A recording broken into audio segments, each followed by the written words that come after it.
Le sujet de la capsule d'aujourd'hui, comprendre la dépendance. J'en profite aussi pour vous présenter la nouvelle introduction vidéo de la chaîne. Alors, bienvenue sur VSMD, c'est parti!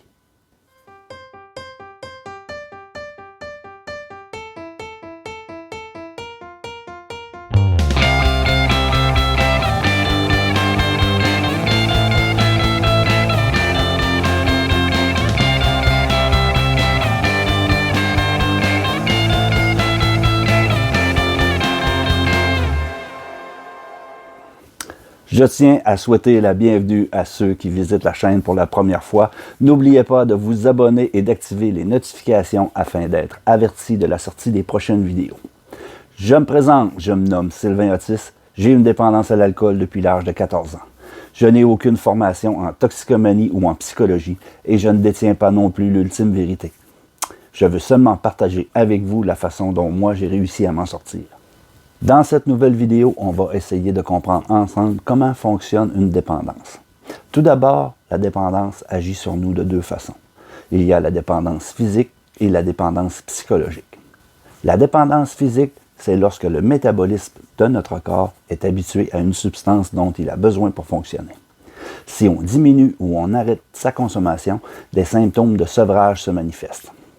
Toutes les substances ne provoquent pas une dépendance physique, mais toutes peuvent entraîner une dépendance psychologique.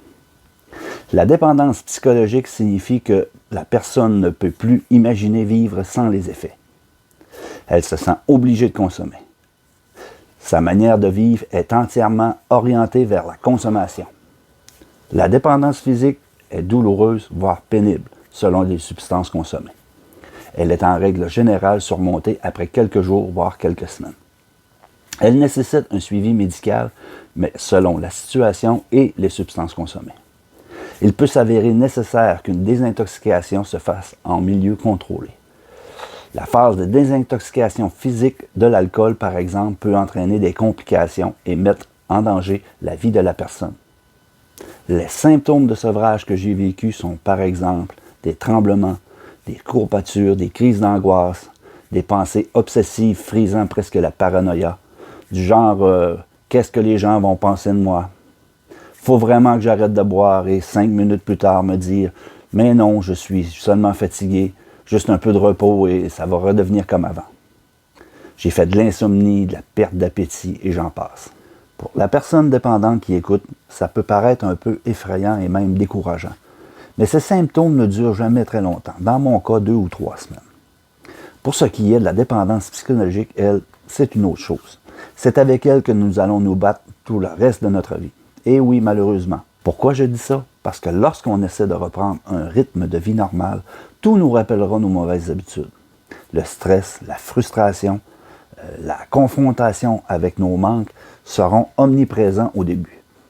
Une vraie bataille pour contrôler nos pensées. C'est pour ça que le support des proches est très important.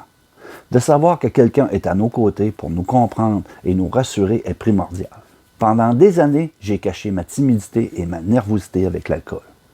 Donc, la rééducation a été assez longue dans mon cas. Par exemple, pour moi, seulement recevoir pour un petit souper de famille était un vrai supplice. Tellement que, même des mois après le sevrage, des petits tremblements refaisaient surface. C'est comme si mon corps me demandait ce que j'avais l'habitude de lui donner dans ces occasions-là. De revoir nos amis avec lesquels on a l'habitude de consommer, de faire nos premières sorties en présence de nos addictions est un très grand test psychologique. Quand j'ai recommencé à jouer de la guitare avec mon groupe, nous avons donné un petit spectacle. Toute une épreuve, mais j'ai tenu le coup. J'en suis ressorti exténué, mais aussi très heureux. Je me souviens que ma thérapeute m'avait trouvé un peu téméraire, mais aussi très fort mentalement. Une fierté à laquelle je repense souvent.